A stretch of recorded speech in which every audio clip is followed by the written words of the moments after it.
Hello viewers, my name is Luke, and this is my channel where I like to talk about topics that I feel like I've learned a lot about or that I feel like could help benefit you to help you be more successful. And so today I'm going to talk about a topic that I enjoy very much, and it's negotiation. In lieu of the fact that today will be Saturday, the day that I go out and do yard sales with my dad, I wanted to talk about this topic of negotiation. So let's dive in. So negotiation can be used anywhere, but I first learned about it, mostly enjoy it through going to yard sales. And if you don't know what yard sales are, they are they happen typically on Saturdays. Now they're tending to happen more and so on Fridays and Sundays as well, but it's where people take things in their house that they don't want anymore, they put them out in their front yard, they put them out in their garage, and they do ticket sales. And so they sell it for whatever their price they're trying to get, and oftentimes it comes down to negotiation if you really want to get a good deal on the item. And so I'm going to talk about the different techniques and tricks and tips that you should be using when you negotiate. So I think the most important part of negotiation is, number one, don't talk, just listen. This is important because people have the tendency to talk too much and get themselves in trouble. And when I say in trouble at yard sales, I mean paying too much.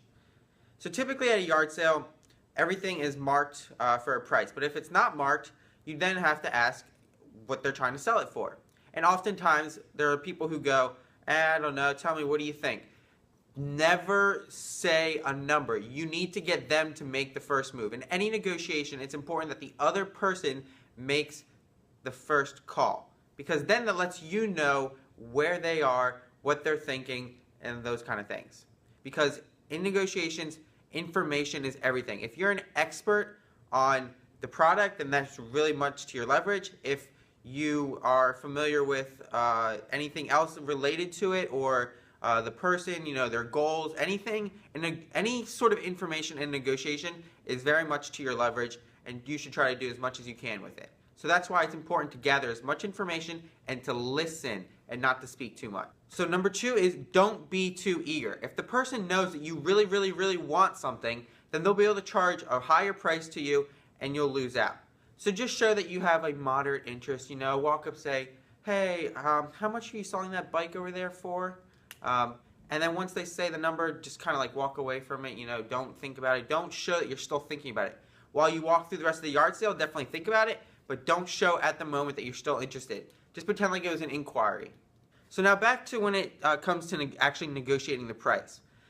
You need to remember that whatever price you put out there, the other person's going to try to counter with you. Now again, remember, you want the other person to say a number first, but once you come up with your number that you want to counter them with, or if you are forced to come up with your own number, make sure it's a number lower than what you really want to pay for it.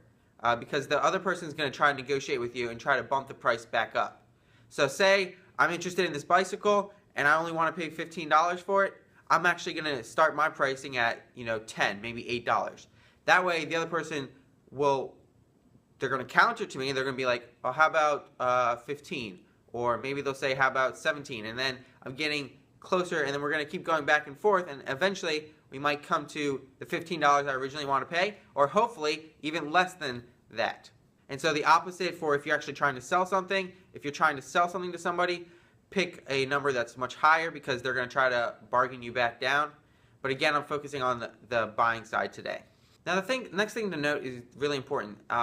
After you've gotten the deal, and if you've landed a great deal, you've really done a great job negotiating, and you feel really good about it, be happy, be confident about it, be glad that you got it, but don't brag about it, or don't show that you're really happy about it afterwards, especially if you were playing down how interested you were in the item and things like that. And that's just for professionalism and future interactions and things like that, because you never know if you'll meet this person again, and if they know that you took advantage of them or sort of played them in negotiation rounds, then they will possibly look down upon you next time, or they'll know not to. And in the field of yard selling, that happens a lot. You see a lot of other yard salers who are doing it every week with you, and so they might know something, and then a lot of people do yard sales every year, so you could run into them again. So never show that you were working them and working the system. So another thing to note about negotiations is that you need to know your limits. Before you actually ask any questions, you should know how far you're willing to go. Don't let yourself get dug into a rut, because you don't realize it, but once you start negotiating, you have this sort of like adrenaline going, and you end up spending more, or you're willing to go farther than you actually really were intending to in the very beginning. It's just like when somebody goes gambling or they go to a casino, things like that. You expect to only do this much, but then you end up doing this much because you're in the moment, in the heat, and you don't even see it go by. It's just like with credit cards, anything like that. You don't see it actually go by. So make sure that you come in knowing where you want to stop and making sure that you stop. And so having another person there with you is really beneficial, because then that allows you to have somebody to cue you or to even cut you off. And so that's why I go out with my dad. Also, I go out with my dad because it's our bonding experience. We've been doing it since I was like 7 years old or whatever. We've always done yard sales every Saturday, so it's also something like a bonding experience for me and my dad, which I really enjoy. But that was just a side note. So in all this, you need to remember that you need to not get emotional. You need to not be emotionally attached to anything that you're doing. There might be something that you really want, but you need to separate yourself from it, because otherwise you're going to make mistakes. You're going to talk too much. You're going to show your eagerness too much, which is going to make the prices go up. And you're possibly going to let yourself down when you don't get that deal. So in recap, you should always listen. Get the other person to start with a number. Don't get emotional. Don't be the first to talk. Make sure that your lowest price that you start with is much lower than your actual lowest price that you want to pay. And if you can, bring along a partner or somebody else with you to help keep you in check. The more knowledge that you have about the product, the person, or anything else related to that, if you can create some sort of relationship with them, that will be much to your leverage, and you'll be able to get a better deal on the item. And sorry about the change of venue, but this is something I almost forgot to share with you guys. If you have the opportunity, then you need to bundle. Bundling things helps a lot. You can reduce the price on everything. If there's multiple things that you are interested in, after you've asked about everything individually, add it all up together and try to make a deal that's much lower by bundling everything together. Oftentimes, if you try to do that and they say, nah, that's not going to work, just start to walk away, and then they'll feel that they are losing out on not just one sale, but sale of like several items. So oftentimes they'll come back to you. So whenever you can, do try to bundle things. It really does help. So these are a lot of tips that I use when I do yard selling, but this is negotiating in general. There's all these different things. If you go online, you can also look up the terms anchoring, which I talked about in this. I just didn't call it anchoring. There's your BATNA, your best alternative to a negotiated agreement. There's all sorts of different things out there. And so these skills and tactics that I've shared with you today for yard selling, you can use anywhere in negotiation. So I just want you all to remember that.